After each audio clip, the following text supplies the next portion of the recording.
Muy buenas noches a todos y muy bienvenidos a este miércoles, día 31 de octubre, en el que vamos a tocar un tema que yo creo que es muy interesante.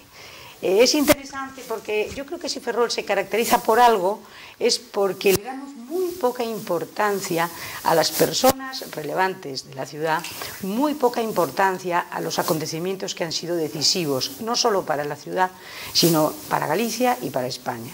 Y uno de estos acontecimientos fundamentales ha sido la batalla de Brión.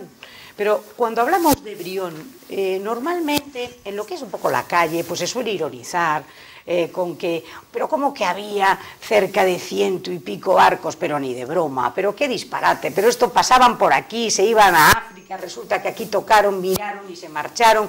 Esto no fue ni una batalla ni nada, esto lo que fue pues nada, el esguince de un inglés que parece que que tropezó, se cayó. No, señores.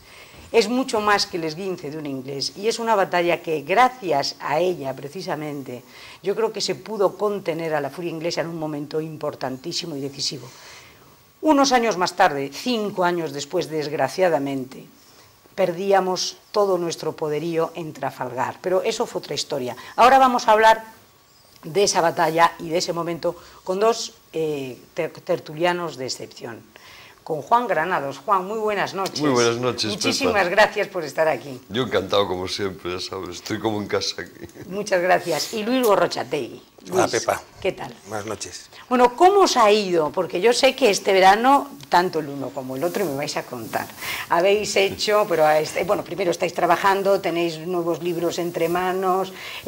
A ver, cuéntame, Juan, ¿qué tienes tú en este momento? ¿Algo de Napoleón por ahí? Sí, yo había publicado en el 2010, a la vez que el último Sartine, una breve historia de los Borbones españoles, ¿no?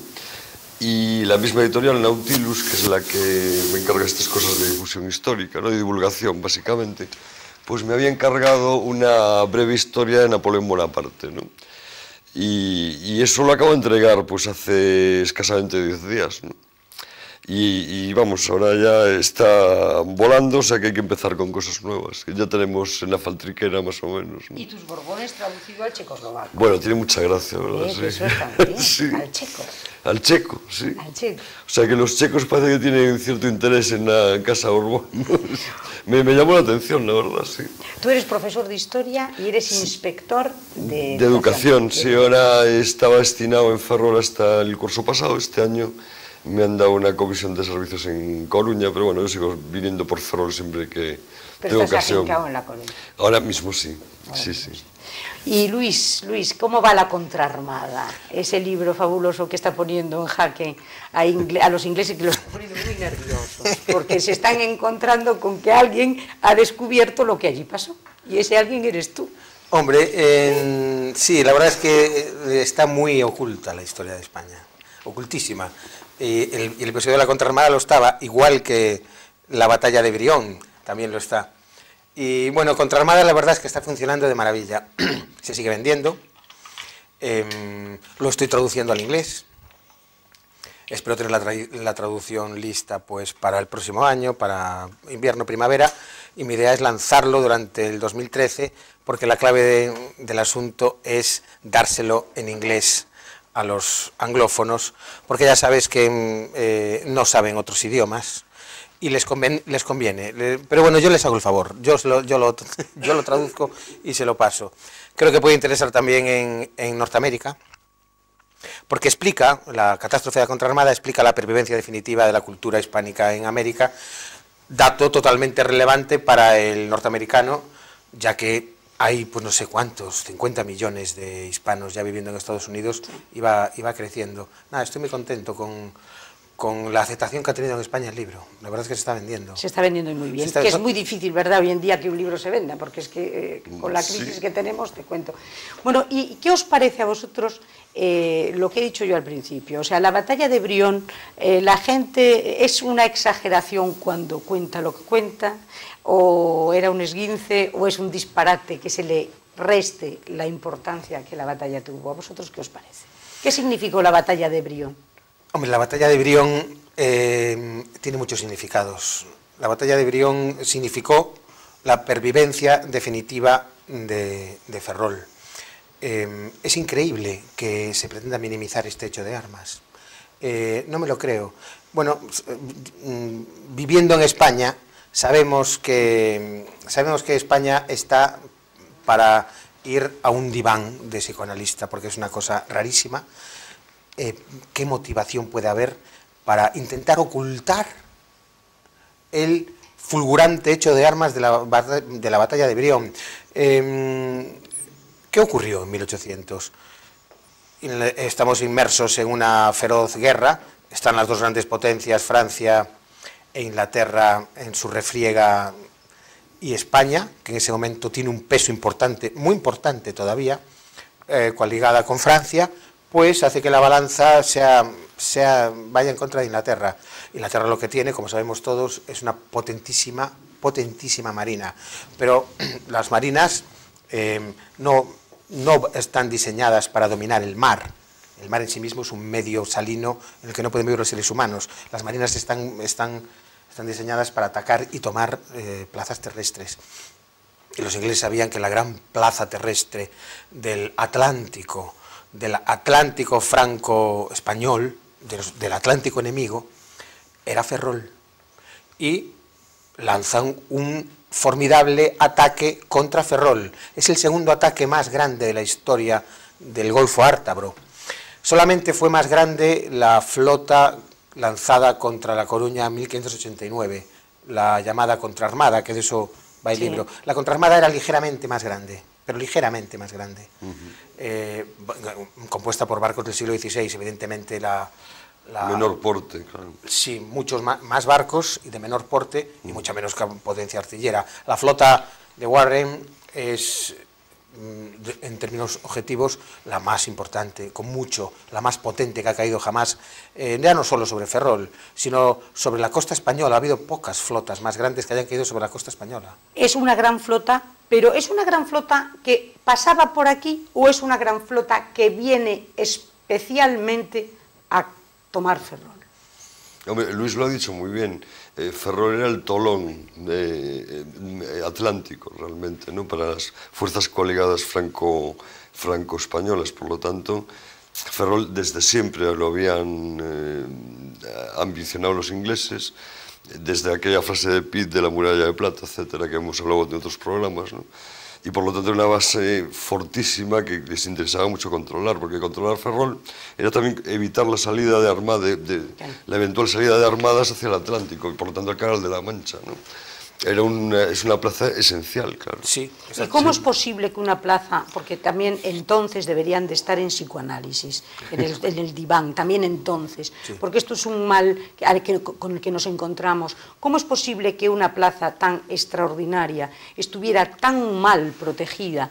Y yo, por lo que he leído, llevaran los propios soldados, por ejemplo, llevaban 5 meses sin cobrar, habría hambre y miseria en la ciudad, y de hecho había una serie de navíos que estaban aquí atracados, pero con una guarnición más bien escasa. ¿Cómo la joya del Atlántico estaba absolutamente desarbolada? Sí, sí. ¿Cómo es posible esto? Hay un documento de unos años antes, 1798, por ahí, que de un visitante, un jurídico de la Armada, que hace un balance de cómo está la Ferrol, y decía, vacíos los arsenales, más o menos, ¿no? Decía, vacíos los arsenales, no queda ni sombra de lo que fueron, es decir, no se ha construido un barco desde hace años, es decir, había una clara decadencia del arsenal, pero la decadencia era una decadencia de una España abocada a una guerra, ¿no?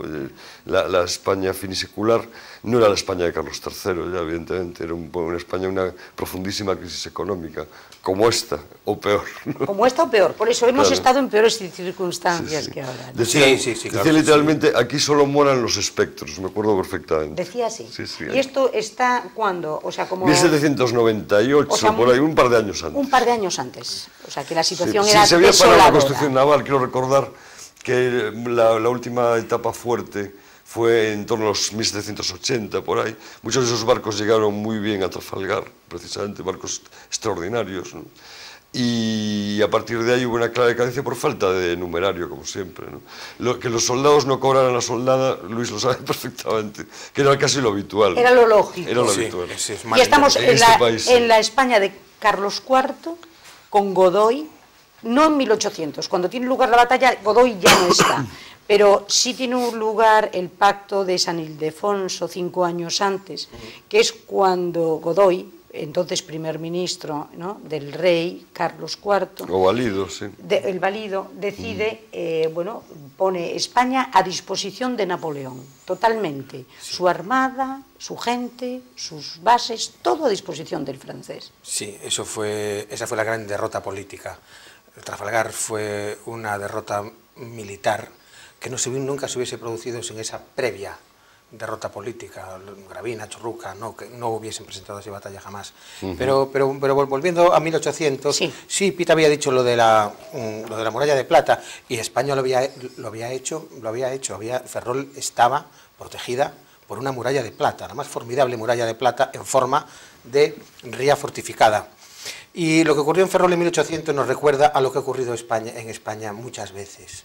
Porque si hablamos de Cartagena de Indias en 1740... Con Blas de Lezo, aquella maravilla. Con Blas de Lezo, por Dios, eran 27.000 hombres ingleses contra una tropa que no llegaba a los 3.000.